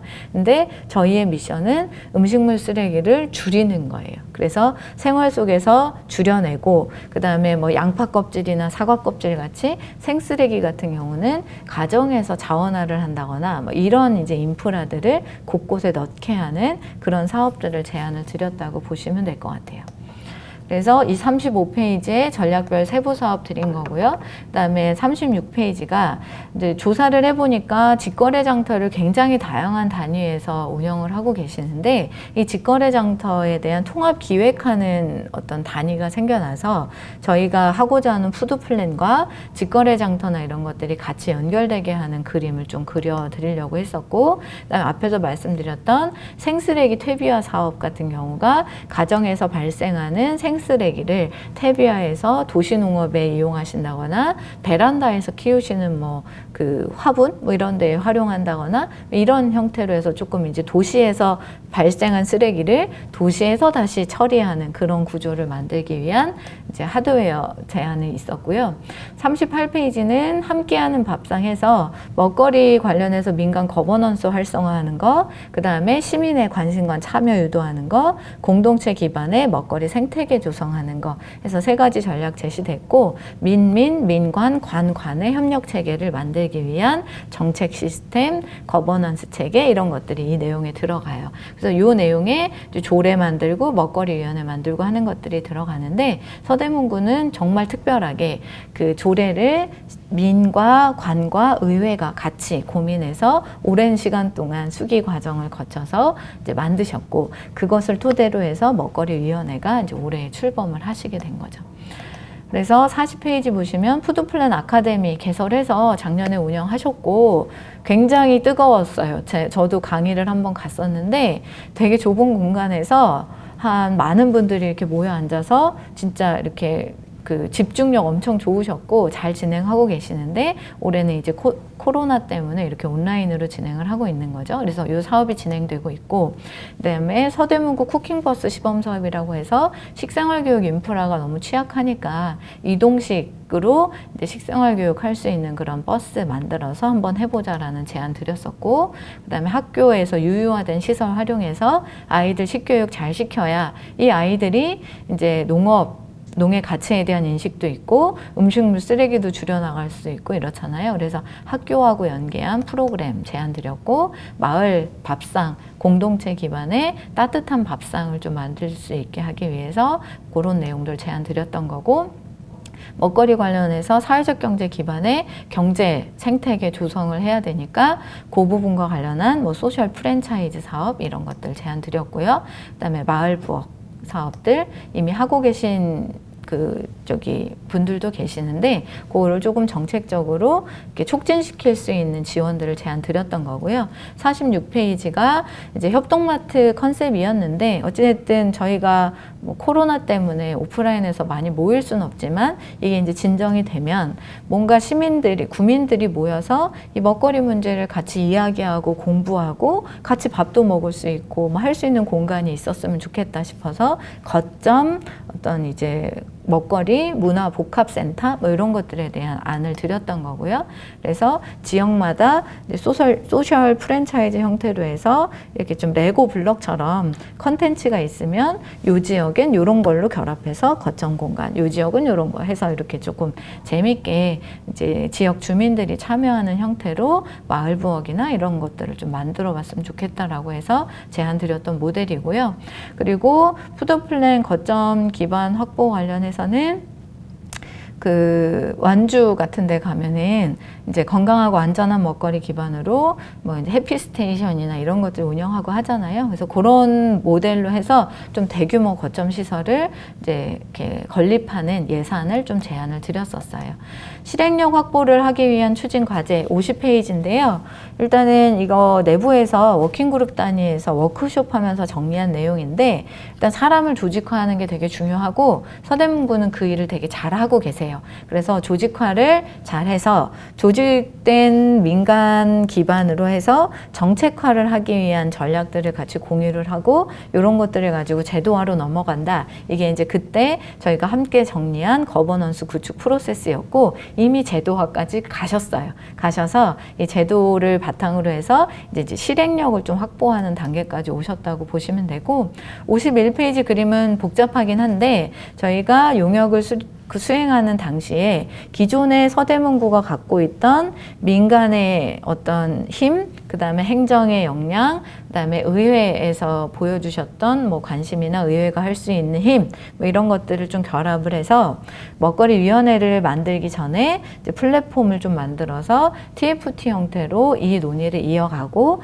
그게 이제 결정체로 먹거리위원회 형태로 가면 먹거리위원회 단위에 다양한 주체들이 참여를 해서 이제 실행력을 확보하게 하겠다, 이런 개념이었고, 그게 만들어지는 과정에서 푸드통합지원센터나 거점센터들이 만들어지면 서대문구에 한 30만 정도 되는 구민들이 먹거리 하면 그 거점센터를 떠올릴 수 있고, 먹거리 하면 먹거리위원회를 떠올릴 수 있고 하는 어떤 그런 인적인 인프라, 그 다음에 하드웨어 인프라가 만들어지는 구조를 상상을 했던 거예요.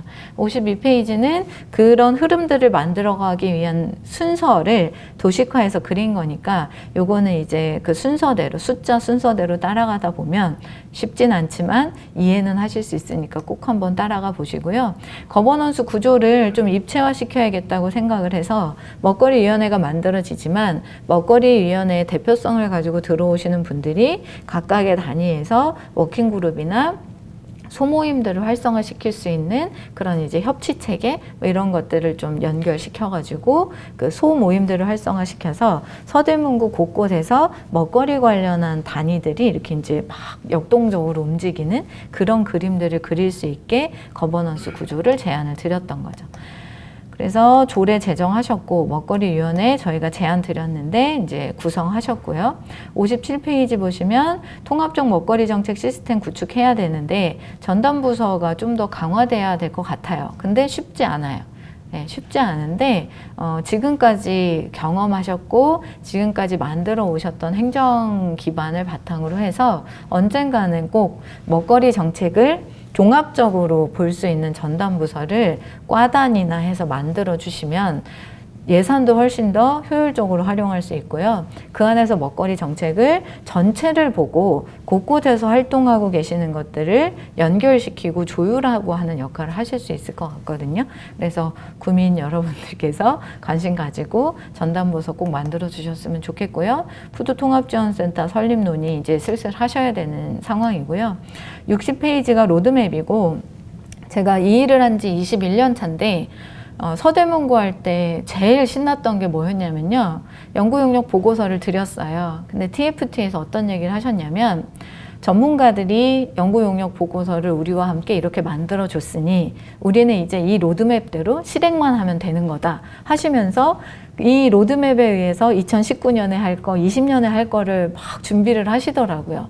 이런 경우가 흔치 않았었거든요. 그래서 서대문구는 이 로드맵에 의해서 물론 이제 전략 사업이나 이런 것들은 예산이 수반되고 하다 보니까 쉽지 않은 측면이 있어요. 근데 먹거리 체계 구축하고 특히 거버넌스 구축하는 거는 로드맵에 의해서 계획에 의해서 지금 하고 계시는 거라서 이 로드맵을 보시고 현장에서 활동하시는 분들도 뭐를 놓치고 있구나 이런 것들을 좀 체크해 주셨으면 좋겠고 61페이지는 저희의 상상력과 현장에서의 정책에 대한 니즈를 담아서 전체 투자 계획을 세운 거예요. 세운 건데 이거는 실행하지 않으면은 의미 없는 숫자들이에요. 그래서 이제 먹거리 전략 저희가 수립한 푸드 플랜에 의해서 뭐가 되고 있고 뭐가 안 되고 있는지 이런 것들을 먹거리위원회 단위에서 모니터링 하셔야 되고요.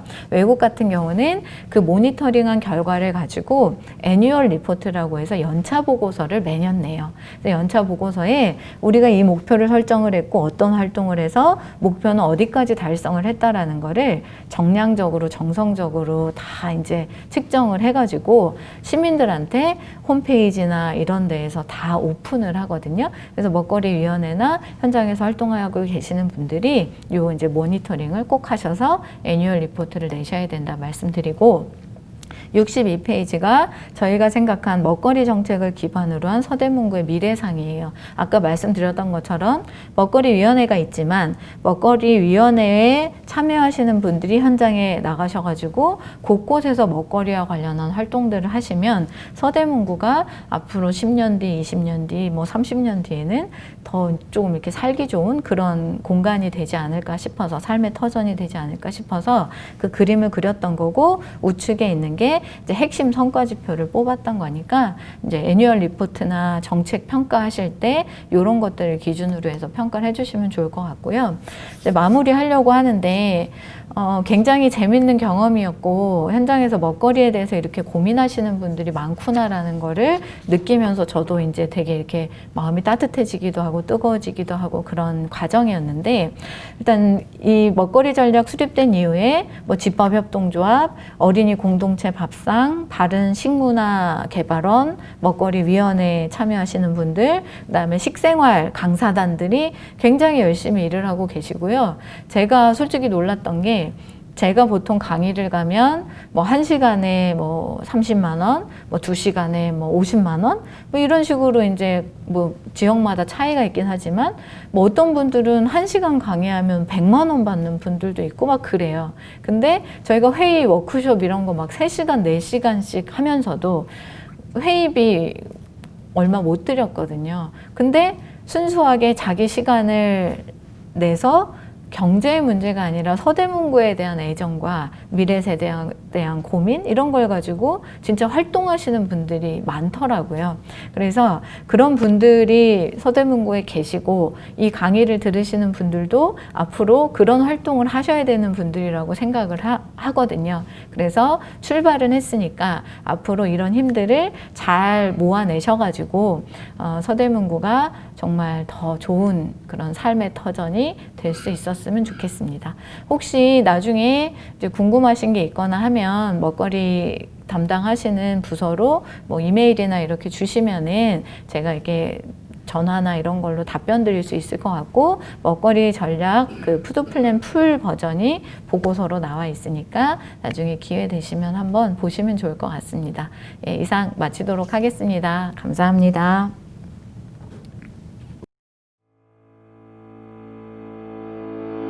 Don't want to be afraid.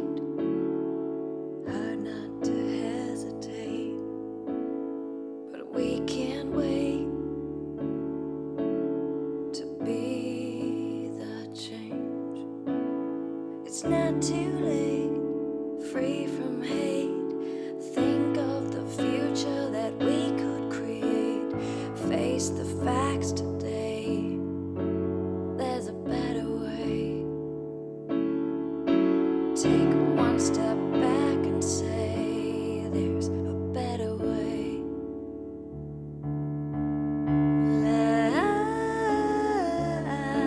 Like a tree,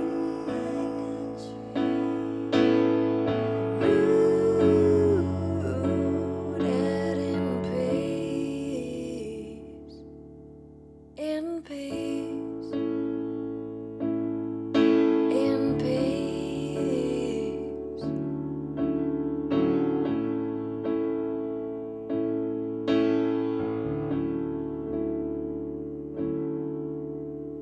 One with all living things, one life heart beating, with soul being, higher mind seeing, our one world is breathing, with you and me, in harmony, revolving, our destiny is evolving to peace like a tree,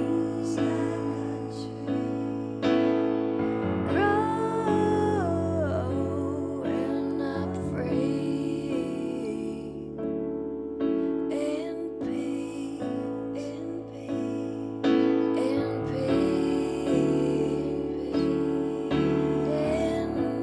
peace, in peace. No more deforestation, restore before ocean pollution to every nation. Be the solution.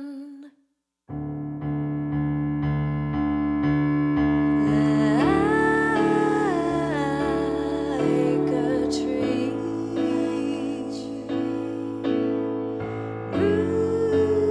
rooted in peace,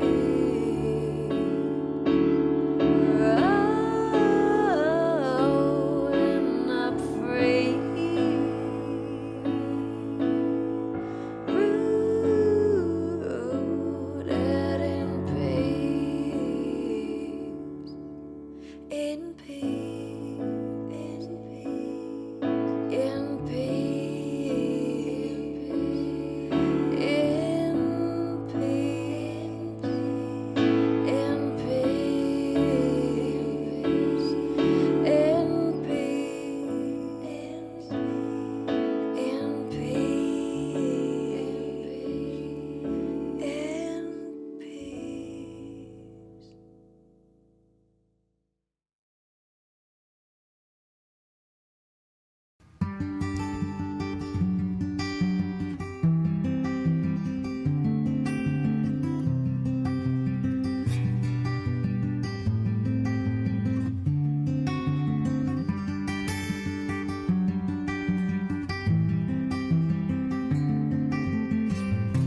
안녕하십니까. 서대문구청 먹거리 전략팀장 박정은입니다.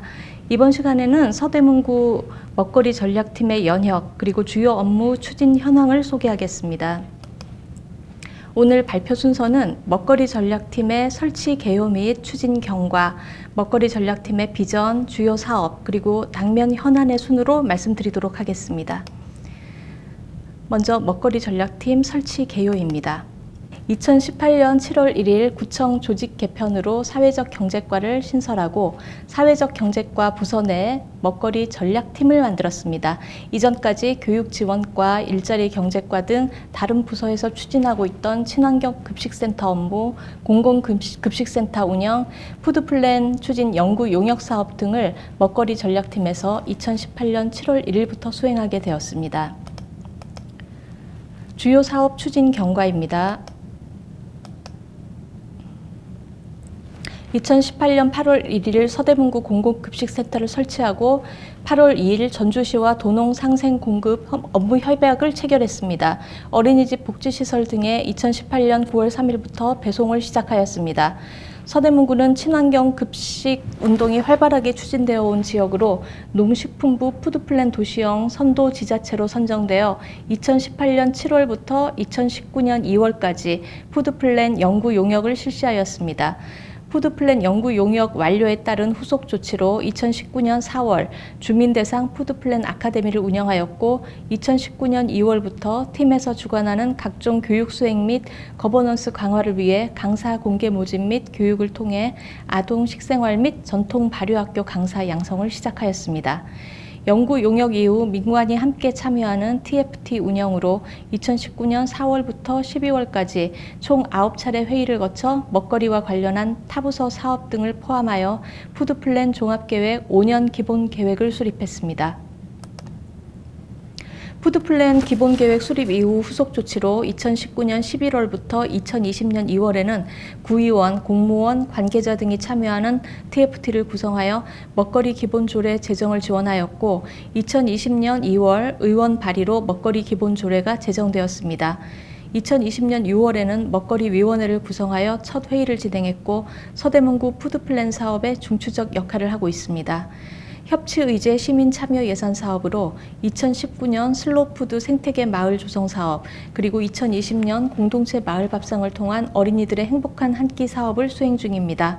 올해는 예상치 못했던 코로나 감염병 확산으로 기획했던 사업 운영에 차질이 있었지만 온라인으로 아카데미를 운영하고 화상회의를 개최하는 등 새로운 운영 방식을 시도하고자 민관이 협력하고 있습니다.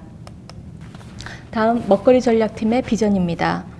도시지역에 적합한 푸드플랜 사업 발굴 및 추진입니다. 푸드플랜은 먹거리 생산에서 유통, 소비, 폐기에 이르는 전 영역을 아우르는 종합계획으로 생산지 중심으로 사업이 추진되고 있습니다.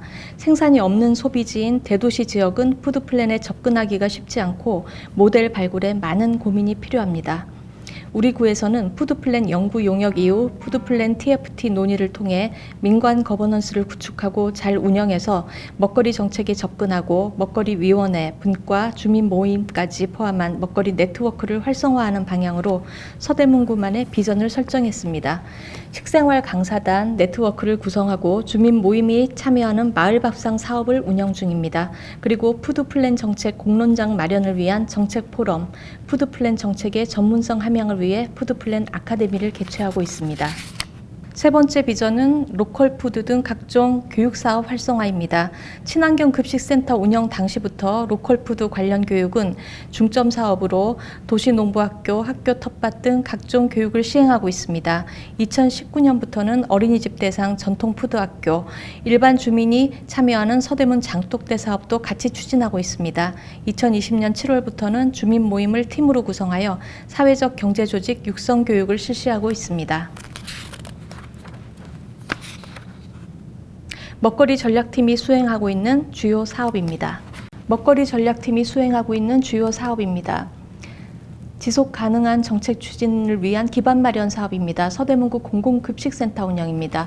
현재 공공급식센터는 강서구 소재 서울시 농수산식품공사 내에 사무실과 물류장을 임차하여 센터장과 배송 인력을 포함한 8명의 운영 인력이 근무 중입니다. 관내 어린이집, 복지시설 등 120여 개의 급식시설에 전주 산지의 식재료를 안전하게 공급하고 다양한 먹거리 교육과 도농 교류 협력 사업을 추진 중입니다. 공공급식센터가 관내가 아닌 강서구에 소재하다 보니 물류 접근 및 업무 효율성 부분이 큰 고민이 되고 있습니다. 서울시도 고교 무상급식이 전 학년으로 확대됨에 따라 강서센터의 물류장 공간이 부족한 형편으로 2019년부터 자치구의 공공급식센터 시설을 이전하도록 독려하고 있으나 센터 이전을 위해 관내 국공유지 및 유휴지를 조사했으나 적정 부지를 구하기 어려웠고 막대한 예산도 고려해야 할 부분이었습니다. 은평구에서 제안한 은평구 소재 시유지를 활용한 서대문, 은평, 마포, 서북 3구의 공공급식센터 공동건립안은 이런 문제를 해결할 수 있을 것으로 기대되는 부분입니다. 은평구 진관동 토지를 매입하여 지상 3층, 연면적 약 900제곱미터 규모로 물류시설, 업무시설, 교육장 등등을 갖출 계획입니다. 사업 예산은 약 53억 원으로 시비 45억 원, 자치구 8억 원으로 계획하였으나 시 보조 금액이나 건축 면적 등에 따라 다소 변동될 수 있으며 공동 건립 관련 신축 및 운영에 관한 사항은 향후 실무 협의체를 구성하는 등 상호 협의하에 조정이 필요한 부분입니다. 두 번째, 푸드플랜 생태계 조성 및 민관 협업 사업입니다. 협치의제 사업, 공동체 마을밥상을 통한 어린이들의 행복한 한 끼 사업을 추진하고 푸드플랜 마을밥상 공모사업, 그리고 푸드플랜 정책포럼 및 아카데미, 푸드플랜 사회적 경제조직 육성교육, 또 이웃과 함께하는 서대문 장독대 사업 등을 추진하고 있습니다. 2020년 주요 사업을 살펴보면 푸드플랜 마을밥상 보조금 공모사업으로 먹거리 관련 주민 풀뿌리 사업을 활성화하기 위해 2020년 6월부터 11월까지 추진 중입니다. 공모 분야는 도농상생, 먹거리 공동체, 식생활 콘텐츠 연구 등으로 2020년 2개 단체를 지원 중입니다. 푸드플랜 정책 관련 주민 공론장 활성화를 목적으로 민관 거버넌스 역량 강화와 먹거리 보장을 주제로 제4회 푸드플랜 정책 포럼을 개최하였습니다. 먹거리 위원 등 푸드플랜 관계자 50여 명이 참여했는데 코로나 확산 예방을 위해 주민 참여가 제한된 점은 아쉬움으로 남습니다. 먹거리 위기에 대한 모색과 푸드플랜 정책 학습을 목적으로 제2회 푸드플랜 아카데미를 기후위기와 먹거리 등 총 6강을 서대문구 유튜브 채널을 통해 온라인으로 개최하게 되었습니다. 먹거리 관련 사회적 경제조직 창업 역량 증진을 지원할 목적으로 푸드플랜 사회적 경제조직 육성 교육을 2020년 8월부터 11월까지 수행 중입니다. 사업 대상은 먹거리 창업을 희망하는 3명 이상의 주민 모임으로 먹거리 관련 협동조합 창업 절차 및 맞춤식 컨설팅을 통해 현재 3개 팀이 참여 중입니다. 푸드플랜 생태계 조성 및 민관 협업 주요 사업을 소개하겠습니다. 먹거리 축제는 홍제천 폭포마당 인근에서 관내 주민 어린이집을 대상으로 먹거리 부스를 운영하는 등 축제를 기획하였으나 코로나 여파로 사업을 취소하였습니다. 임산부 친환경 농산물 꾸러미 지원 사업은 올해 임신 또는 출산한 임산부를 대상으로 농산물 꾸러미를 공급하는 사업으로 재원은 이용자 자부담 및 국비, 시비, 구비로 운영하였습니다. 2020년 서울시 시범 사업으로 우리 구는 총 517명이 이용하였고 내년에도 계속 운영하는 사업입니다. 보시는 사진은 이웃과 함께하는 서대문 장독대 사업으로 문화체육회관 내 하늘정원의 장독대 모습입니다. 다음은 로컬푸드 및 생태계 관련 교육 등의 사업입니다. 학교 급식용 친환경 쌀 직거래 공급 기간은 협약 기간은 2020년 6월 1일부터 2022년 5월 31일까지 2년으로 생산 단체는 전남 해남, 경북 안동, 전북 완주, 경북 예천 등 4곳입니다. 학교 급식용 우수김치 공동구매 지원 사업은 경기농협, 선도농협, 서안동농협, 세광식품 등 4곳으로 2019년 9월 1일부터 2021년 8월 31일까지가 협약 기간으로 국산 100% 무화학 첨가물 상수도 사용이 공급 조건입니다.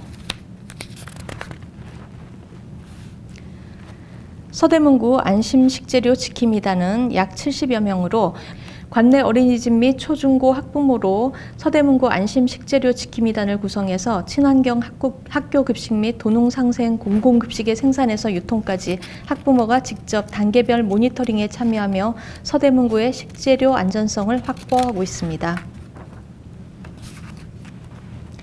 친환경 도시농부학교는 관내 주민 대상으로 친환경 텃밭 교육을 통해 텃밭 조성 능력 함양과 직접 건강한 먹거리를 생산하며 건강하고 안전한 먹거리에 대해 배우고 실천하는 교육 사업이 되겠습니다. 서울형 혁신교육지구 생태학교는 관내 초등학교를 대상으로 교내 텃밭을 활용해 마을 텃밭 강사가 안전한 먹거리 생산과 올바른 식습관에 대한 교육 프로그램 지원을 통해 서대문구 학교의 행복한 교육 환경을 구축하고 있습니다. 서대문구 전통발효학교는 전통 발효 음식의 우수성을 전수하고 전통식품 문화의 계승 발전과 GMO 없는 건강한 먹거리를 안착시키고자 관내 초, 중, 고 대학교를 대상으로 장담그기, 고추장 담그기, 제철 김치 만들기 등 전통 발효 음식 식생활 교육 사업을 실시했습니다. 당면 현안입니다. 어린이를 위한 마을 밥상 사업 공간을 임차하여 설계 용역 중입니다. 설계 용역 완료 후 10월 중에는 인테리어 공사 발주 및 물품 구입을 추진할 계획입니다. 내부 공사 및 집기 비치가 완료되면 사업 공모에 선정된 주민 모임의 사업 공간으로 또 먹거리 전략팀의 기타 사업 장소로 활용할 계획입니다. 이상으로 먹거리 전략팀의 주요 사업 및 현안 발표를 마치겠습니다. 감사합니다.